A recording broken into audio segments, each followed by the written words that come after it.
Daily Devotion with Pastor Balla for August 17th from Revelation chapter 2, verse 1. To the angel of the church in Ephesus write, the words of him who holds the 7 stars in his right hand, who walks among the 7 golden lampstands. So the voice tells John to write these words to the angel of the church in Ephesus. Okay, good question. How does John going to deliver a message to an angel? Well, we do well to remember that the word angel can also be translated as the word messenger. And at this point, I need to add that John is also a messenger to deliver a message that will eventually end up in the ears of the people gathering in the Christian churches, including this Christian church. Especially, it starts at Ephesus. But some scholars have considered that the use of the word angel here might be a way of describing the role of pastors. You see, pastors also communicate that word of God to the people, and so, in another sense, pastors are also the protectors of the flock, protecting that flock with God's holy word.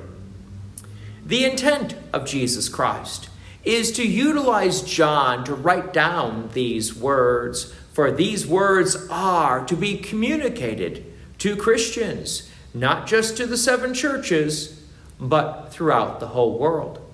So John becomes the messenger between Jesus and the church.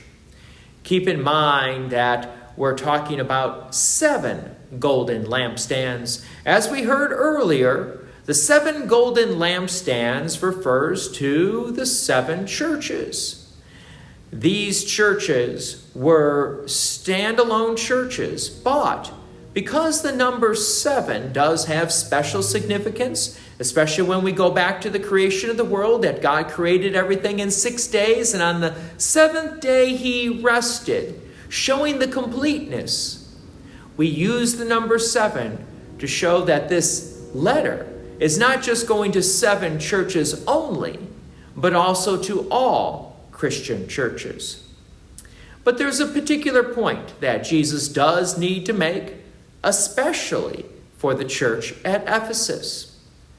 Verse 2, I know your works, your toil, and your patient endurance, and how you cannot bear with those who are evil, but have tested those who call themselves apostles and are not, and found them to be false.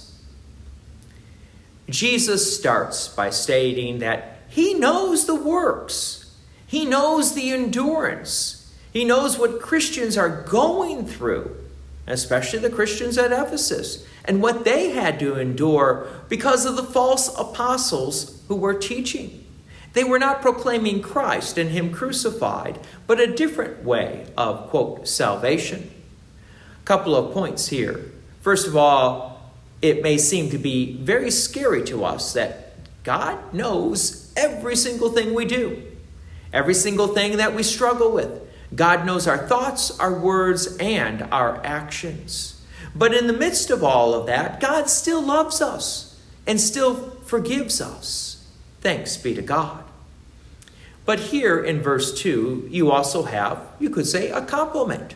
That the Christians at Ephesus are doing what Christians should be doing. That is, properly discerning the Word of God.